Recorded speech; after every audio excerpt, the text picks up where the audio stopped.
അതീവ നിർണായകമായിട്ടുള്ള ചില സംഭവ വികാസങ്ങളാണ് ഇറാനിൽ ഇപ്പോൾ സംഭവിച്ചുകൊണ്ടിരിക്കുന്നത്. പ്രഥമ ദൃഷ്ട്യാ ഇറാനിൽ ഒരു സമാധാനപരമായിട്ടുള്ള അന്തരീക്ഷം അല്ലെങ്കിൽ സംഘർഷങ്ങൾക്ക് ഒരു അയവ് വന്നു എന്ന് നമുക്ക് തോന്നാമെങ്കിലും അണിയറയിൽ പടയൊരുക്കങ്ങൾ അതിൻ്റെ ഒരു ഉച്ചകോടിയിൽ എത്തിയിരിക്കുകയാണ്.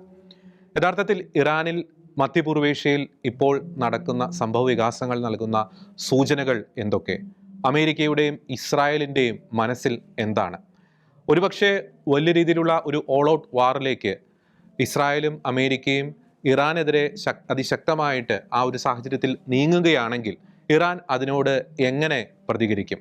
ഒരു ഇസ്ലാമിക രാജ്യങ്ങളുടെ ഒരു ഒരു കൂട്ടായ്മ ഇതുമായി ബന്ധപ്പെട്ട് രൂപീകരിക്കപ്പെടാനുള്ള ഒരു സാധ്യതയും ഉണ്ടോ? ഒപ്പം തന്നെ ഇറാനിൽ പ്രക്ഷോഭങ്ങൾക്ക് നേതൃത്വം നൽകിയ സാധാരണക്കാരായിട്ടുള്ള ജനങ്ങളുടെ ഇപ്പോഴത്തെ അവസ്ഥയെന്ത്? ഈ വിഷയങ്ങളാണ് നിലപാട് എന്ന ഈ ഒരു പ്രോഗ്രാമിലെ ഇന്നത്തെ എപ്പിസോഡിൽ ഞങ്ങൾ ചർച്ച ചെയ്യാൻ ആഗ്രഹിക്കുന്നത്.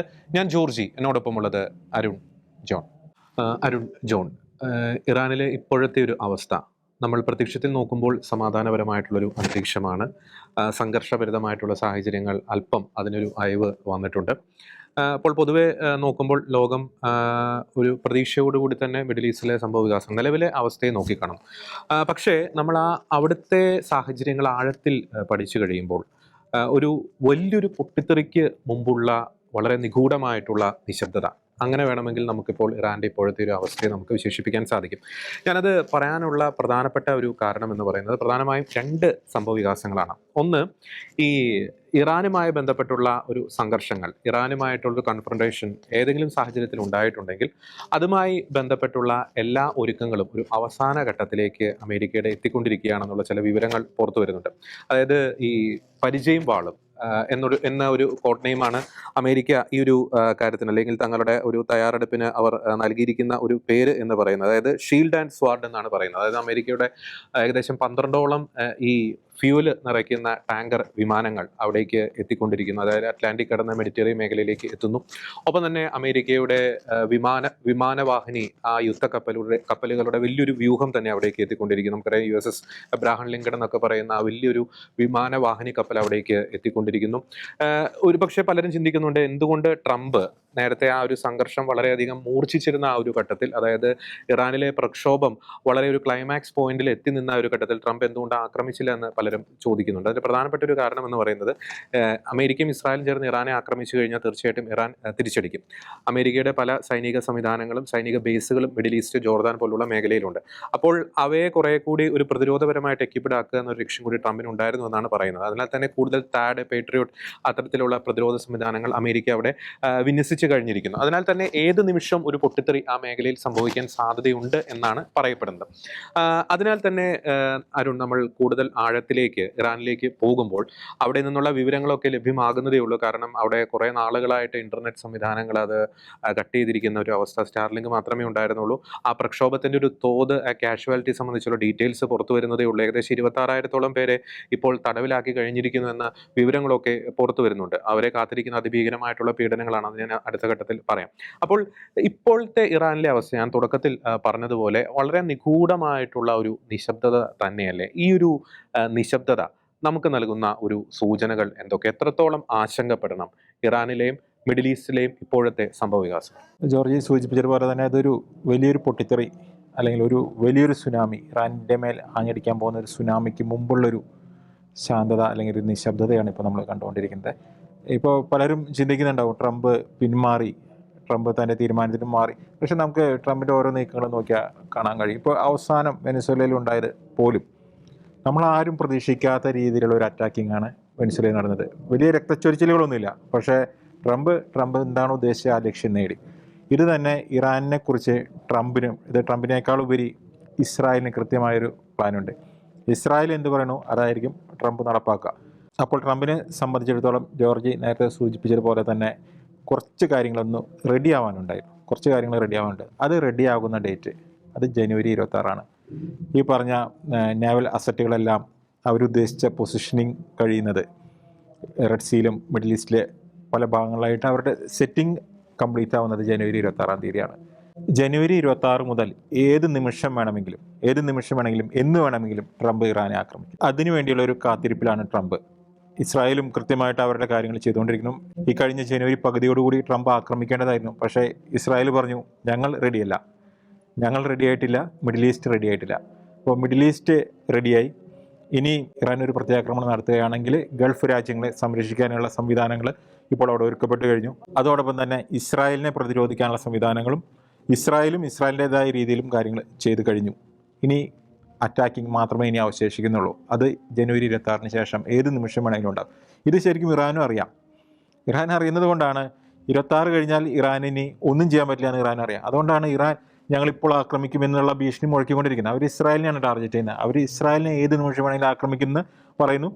തിരിച്ച് അതിഭീകരമായ തിരിച്ചടി ഉണ്ടാകുമെന്ന് ഇറാനും പറയുന്നു. അതിനു മുമ്പ് ഇത്തവണ ഉന്നം തെറ്റില്ല എന്ന രീതിയിൽ ഇറാൻ ടെലിവിഷനിലൂടെ പറഞ്ഞ ആ വാക്കുകൾ ട്രംപിൻ്റെ കാതുകളിലുണ്ട്. ട്രംപും പറഞ്ഞു പൂർണ്ണ നാശമായിരിക്കും, ഇറാൻ്റെ പൂർണ്ണ നാശമായിരിക്കും. എന്താണ് ഇവരിങ്ങനെ പറഞ്ഞുകൊണ്ടിരിക്കുന്നത്? ഇവരെ സംബന്ധിച്ചിടത്തോളം ജനുവരി 26 വരെ ഇറാൻ ഒന്നും ചെയ്യരുത്, ഇറാൻ ഒരു നീക്കവും നടത്തരുത്. 26 കഴിഞ്ഞ് എന്ത് ചെയ്താലും കുഴപ്പമില്ല. 26-ാം തീയതി കാര്യങ്ങൾ സംഭവിക്കും. 26-ാം തീയതി തൊട്ടുള്ള ഏത് നിമിഷം വേണമെങ്കിലും ട്രംപ് ഇറാനെ ആക്രമിക്കും. അതിൽ അവർ ലക്ഷ്യം വയ്ക്കുന്നത് അവരുടെ IRGC-നെയാണ് പ്രധാനമായിട്ടും ലക്ഷ്യം വയ്ക്കുന്നത്. ഇറാൻ്റെ മത നേതൃത്വത്തെയാണ് അവർ ലക്ഷ്യം വയ്ക്കുന്നത്. അവരുമായിട്ട് ബന്ധപ്പെട്ട സംവിധാനങ്ങളെ നിലം പരിശാക്കുന്ന ഒരു ആക്രമണമായിരിക്കും ട്രംപിൻ്റെ ഭാഗത്തു നിന്നുണ്ടാവുക. ഒരുപക്ഷെ ന്യൂക്ലിയർ സൈറ്റുകളെയും ലക്ഷ്യം വെച്ചേക്കാം. അതിനപ്പുറം അവിടുത്തെ ജനത്തെ ബാധിക്കുന്ന ഒരു ആക്രമണവും ഉണ്ടാകാൻ സാധ്യതയില്ല. പക്ഷേ തിരിച്ചടിക്കാൻ പറ്റില്ല. ഇറാന് തിരിച്ചടിക്കാൻ ഒരു വിധത്തിലും പറ്റാത്ത രീതിയിലുള്ള ഒരു ആക്രമണമായിരിക്കും. ഒരുപക്ഷെ അവിടുത്തെ റിജീം ചേഞ്ച് നടക്കുന്നത് അവിടുത്തെ ഇറാൻ്റെ ഉള്ളിൽ നിന്ന് തന്നെയായിരിക്കാം. ഒരുപക്ഷെ ആക്രമണം, പ്രത്യേകിച്ച് റിജീമുമായിട്ട് ബന്ധപ്പെട്ട, ഖമീനിയായിട്ട് ബന്ധപ്പെട്ട ആക്രമണങ്ങൾ വരാൻ സാധ്യത ഇറാൻ്റെ ഉള്ളിൽ നിന്ന് തന്നെയായിരിക്കും. ഇവിടെ നമ്മളെല്ലാവരും ചിന്തിക്കുന്നതിനേക്കാൾ അപ്പുറമായിട്ടുള്ള കാര്യങ്ങളാണ് ട്രംപും നെതന്യാഹും കൂടി ചേർന്ന് ഒരുമിച്ചാണ് അവർ പ്ലാൻ ചെയ്തുകൊണ്ടിരിക്കുന്നത്. രാജ്യങ്ങളെ തെറ്റിദ്ധരിപ്പിക്കുന്ന രീതിയിലുള്ള ചില പ്രസ്താവനകളൊക്കെ അവർ ഇറക്കുന്നുണ്ടെങ്കിലും ഇത് തന്നെയാണ് മുമ്പും സംഭവിച്ചിട്ടുള്ളത്, ഇനിയും സംഭവിക്കാൻ പോകുന്നതാണ്. ട്രംപ് എന്ത് വിചാരിച്ചിട്ടുണ്ടോ അതെല്ലാം നടപ്പാക്കുന്നുണ്ട്. ലോകത്തിൻ്റെ പല രാജ്യങ്ങളും അദ്ദേഹം ആക്രമണം നടത്തി കഴിഞ്ഞു. ആരും സംസാരിക്കാനില്ല, ആരും ശബ്ദിക്കാനില്ല. സിറിയയിൽ പോയി അവിടെ ചെന്ന് ആക്രമിച്ചു, യമനിൽ പോയി അവിടെ ചെന്ന് ആക്രമിച്ചു, ഇറാഖിൽ പോയി അവിടെ ചെന്ന് ആക്രമിച്ചു. ഇതിനു മുമ്പ് ഇറാൻ്റെ ന്യൂക്ലിയർ കപ്പാസിറ്റിയെ തകർത്ത് തരിപ്പണമാക്കി. സൊമാലിയയിൽ ആക്രമണം നടത്തി, നൈജീരിയയിൽ ആക്രമണം നടത്തി. ആർക്കും ഒന്നും ചോദിക്കാൻ പറ്റുന്നില്ല. എന്തൊക്കെ വിചാരിച്ചു അതൊക്കെ കൃത്യമായിട്ട് നടപ്പാക്കിക്കൊണ്ടിരിക്കുന്നത്. അതുകൊണ്ട് തന്നെ ഇറാനിൽ അടുത്ത 2ാം ഘട്ട ആക്രമണം ഉറപ്പാണ്. ആ ആക്രമണത്തിനുള്ള തീയതി ട്രംപ് നെതന്യാഹു നിശ്ചയിച്ച് കഴിഞ്ഞിട്ടുണ്ട്. ഇവിടെ ഒരേ ഒരു വിഷയത്തിലാണ് അവർക്ക് ഇനിയും തീരുമാനമാകേണ്ടത്. അതിലും ചിലപ്പോൾ ഒരുപക്ഷെ അവർ തീരുമാനം എടുത്തു കഴിഞ്ഞിട്ടുണ്ടാവും. അവിടുത്തെ റിജീം മാറിക്കഴിഞ്ഞു കഴിഞ്ഞാൽ എങ്ങനെയായിരിക്കും ഇറാൻ്റെ അവസ്ഥ? അതാണ് എല്ലാ ലോകരാജ്യങ്ങളടക്കം അവർ നോക്കിക്കൊണ്ടിരിക്കുന്നത്. മറ്റൊരു ഇറാഖായി മാറുമോ? സദാം ഹുസൈൻ പോയതിന് ശേഷമുള്ള ഒരു ഇറാഖായിട്ട് ഇത് മാറുമോ? ഗദാഫി പോയതിന് ശേഷമുള്ള ലിബിയയുടെ അവസ്ഥ വരുമോ? ഇതാണ് അവരുടെ വിഷയം. ഇപ്പോൾ റസബ് പെഹ്ലവി ഉണ്ട്, പക്ഷേ അദ്ദേഹം അവിടെ വന്നു കഴിഞ്ഞാൽ അവിടെ വീണ്ടും ഒരു ആഭ്യന്തര കലാപത്തിനുള്ള സാധ്യത ഇവർ കാണുന്നുണ്ട്. പിന്നെയുള്ള ഒരേ ഒരു ഓപ്ഷൻ പെഷൻസ്കിയാണ്. പെഷൻസ്കിയെ തന്നെ നിലനിർത്തിക്കൊണ്ടുള്ള ഒരു ഭരണം. അതാണെങ്കിൽ വലിയ പ്രശ്നം ഉണ്ടാവില്ല. മിക്കവാറും ഈ കാര്യം പെഷൻസ്കിയുമായിട്ട് ഓൾറെഡി സംസാരിച്ച് വെച്ച് കഴിഞ്ഞിട്ടുണ്ടായിരിക്കും. ഇനി അത് നടപ്പാക്കുന്ന കാര്യങ്ങളിലേക്കായിരിക്കും അവർ നീങ്ങുന്നത്. മറ്റു ഓപ്ഷനുകളെക്കാളുപരി സമാധാനപൂർണ്ണമായ ഒരു ഇറാൻ, ഇതാണ് ഇവരുടെ എല്ലാവരുടെയും ലക്ഷ്യം. ഇറാനിൽ ഇനിയൊരു കലാപത്തിനെ അവർ ആഗ്രഹിക്കുന്നില്ല. ഇറാനിലെ ജനതയെ അവർക്ക് വേണം, പക്ഷേ ഇറാനിലെ മതഭരണകൂടത്തെ അവർ ഇല്ലാതാക്കുക തന്നെ ചെയ്യും. അപ്പോൾ ജോൺ, ഇപ്പോൾ ഞാൻ തുടക്കത്തിൽ പിന്നെ അതിനുശേഷം മിസ്റ്റർ അരുണും പറഞ്ഞതുപോലെ, അതായത് ഒരു വളരെ പൊട്ടിത്തെറിക്ക് മുമ്പുള്ളൊരു നിശബ്ദത, ഒരു വലിയൊരു സുനാമിക്ക് മുമ്പുള്ള നിശബ്ദത ആ മേഖലയെ ഗ്രസിച്ചിരിക്കുകയാണ്. അപ്പോൾ ഏതായാലും അമേരിക്കയെ സംബന്ധിച്ചിടത്തോളം യുദ്ധത്തിന് മുമ്പ്, സംഘർഷത്തിന് മുമ്പ് മിഡിൽ ഈസ്റ്റിനെ ഒരു പരിചയം വാളുകൾ കൊണ്ട് നിറയ്ക്കുന്ന ഒരു പ്രൊസീജിയറാണ് ഇപ്പോൾ നടന്നുകൊണ്ടിരിക്കുന്നത്. അതിനുശേഷം ഏത് നിമിഷവും ഇപ്പോൾ അരുൺ പറഞ്ഞതുപോലെ അറ്റാക്ക് ഉണ്ടാകാനുള്ള സാധ്യതയുണ്ട്. ഇനി ഇറാൻ്റെ സൈഡിൽ നിന്ന് വളരെ സുപ്രധാനമായിട്ടുള്ളൊരു റെസ്പോൺസ് ഈ കഴിഞ്ഞ ദിവസം വന്നിട്ടുണ്ടായിരുന്നു. അതായത് ഇറാൻ്റെ പാർലമെൻറ്റിലെ national security and foreign policy എന്ന് പറയുന്ന കമ്മിറ്റി ഇറാൻ പാർലമെൻറ്റിനെ അറിയിച്ചൊരു കാര്യമുണ്ട്. ഏതെങ്കിലും സാഹചര്യത്തിൽ ഇറാൻ്റെ പരമോന്നത നേതാവായിട്ടുള്ള ഖമേനിയെ ലക്ഷ്യം വെക്കുകയാണെങ്കിൽ, ഇസ്രായേലോ അമേരിക്കയോ ലക്ഷ്യം വെക്കുകയാണെങ്കിൽ ഒരു ജിഹാദിന് വേണ്ടിയിട്ടുള്ള ഒരു ഫത്വ, മതപരമായിട്ടുള്ള കൽപ്പന പുറപ്പെടുവിക്കുമെന്ന് ഇറാൻ പാർലമെൻറ്റിനെ അവർ അറിയിച്ചു കഴിഞ്ഞിരിക്കുന്നു. അപ്പോൾ സംഘർഷം മറ്റൊരു തലത്തിലേക്ക് നീങ്ങുന്ന ഒരു സൂചന തന്നെയാണ് നമുക്ക് ലഭിച്ചുകൊണ്ടിരിക്കുന്നത്. അപ്പോൾ ഞാൻ ജോണിലേക്ക് വരികയാണ്. അതിനു മുമ്പ് ഒരു കാര്യം കൂടി പറയാൻ ആഗ്രഹിക്കുന്നു. കഴിഞ്ഞ ദിവസം അധികം മീഡിയാസ് ഒന്നും ചർച്ച ചെയ്യാത്ത ഒരു സംഭവം ഇറാനിൽ നടന്നിരുന്നു. അതായത് ഇറാൻ്റെ സ്റ്റേറ്റ് ടെലിവിഷൻ ഹാക്ക് ചെയ്യപ്പെടുന്ന ഒരു അവസ്ഥ.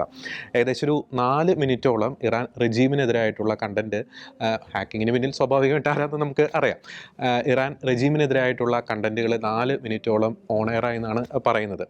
ഇറാൻ റെജീമിനെതിരെയുള്ള സ്ലോഗൻസും പ്രസംഗങ്ങളും ഒക്കെ എയറായി എന്നാണ് പറയുന്നത്. 4 മിനിറ്റോളം, അതും ഇറാൻ്റെ ഒരു സ്റ്റേറ്റ് ടെലിവിഷൻ ഹാക്ക് ചെയ്യപ്പെടുക എന്ന് പറയുന്നത് എന്തൊക്കെയോ മുന്നൊരുക്കങ്ങൾ അണിയറയിൽ നടക്കുന്നുണ്ട് എന്നതിൻ്റെ ഒരു സൂചനയാണ്. അപ്പോൾ നിലവിലെ ഇറാൻ്റെ ഒരു അവസ്ഥ എന്താണ്? നമുക്കറിയാം, പ്രക്ഷോഭം ഒന്ന് ആറി തണുത്തുകൊണ്ടിരിക്കുന്നു.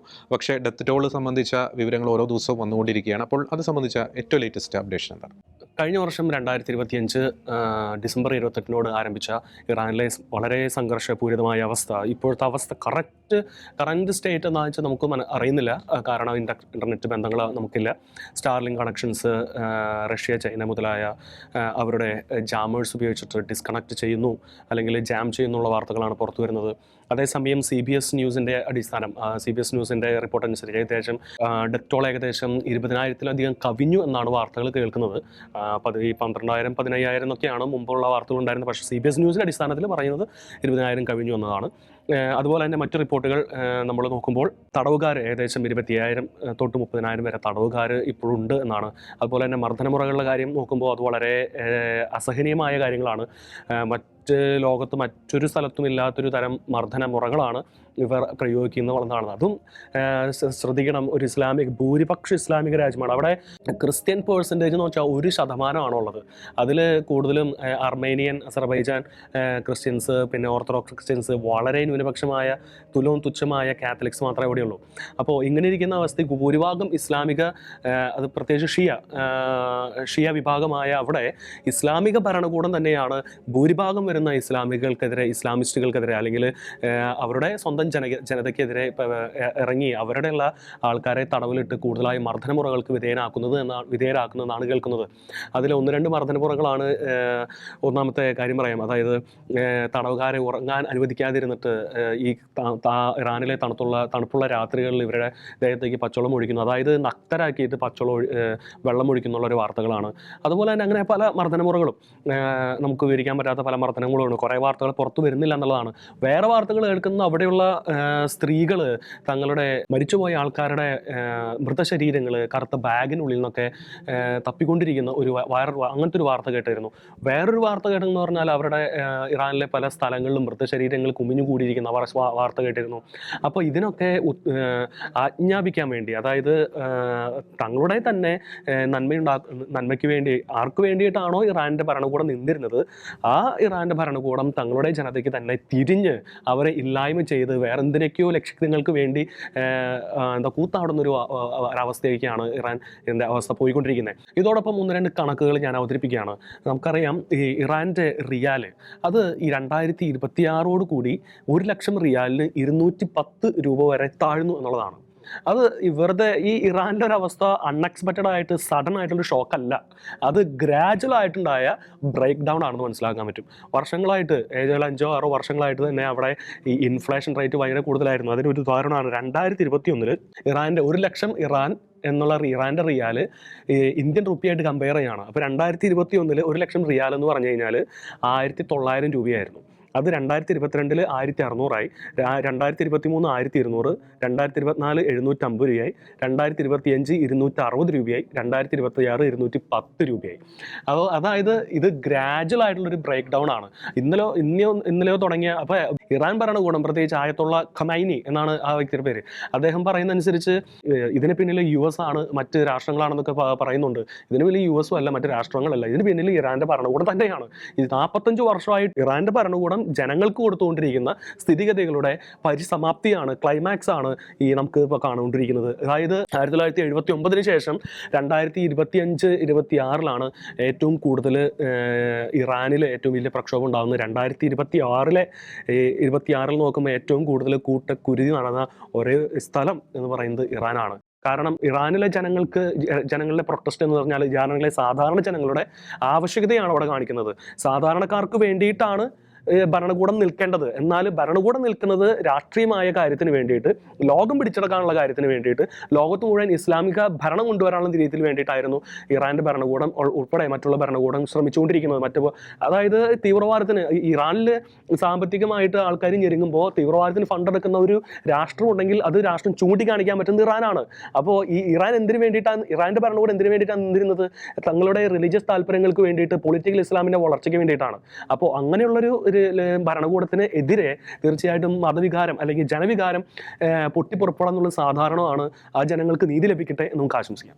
അപ്പോൾ വളരെ നിർണായകമായിട്ടുള്ള ഒരു ഘട്ടത്തിലൂടെ തന്നെയാണ് ജോൺ പറഞ്ഞതുപോലെ ഇറാനിലെ സംഭവ വികാസങ്ങൾ, അല്ലെങ്കിൽ ഇറാനിലെ അവസ്ഥ കടന്നുപോയിക്കൊണ്ടിരിക്കുന്നത്. ഞാൻ ഏറ്റവും ലാസ്റ്റായിട്ട് ഒരു പോയിന്റ് കൂടി പറയാൻ ആഗ്രഹിക്കുകയാണ്.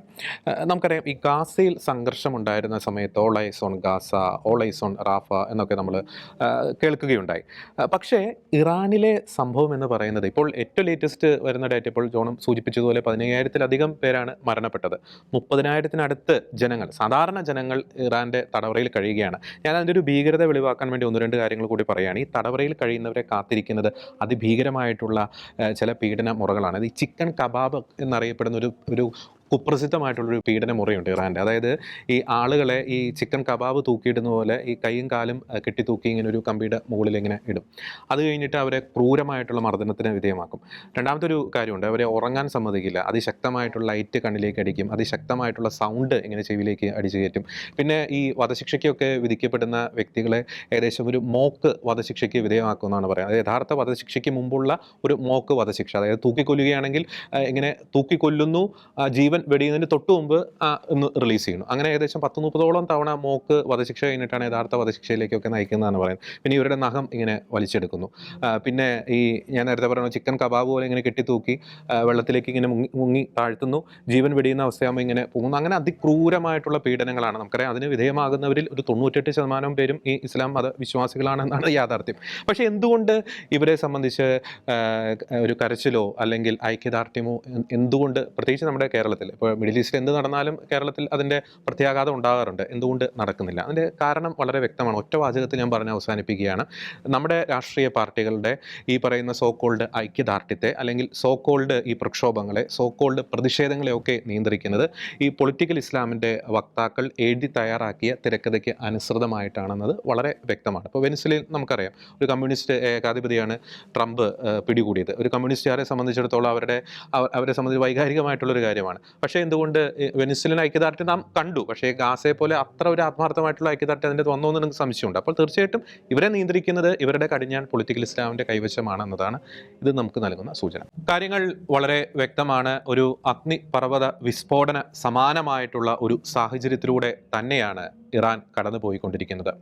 ട്രംപ് ഖമേനിയെ നോട്ടമിട്ട് കഴിഞ്ഞിരിക്കുന്നു.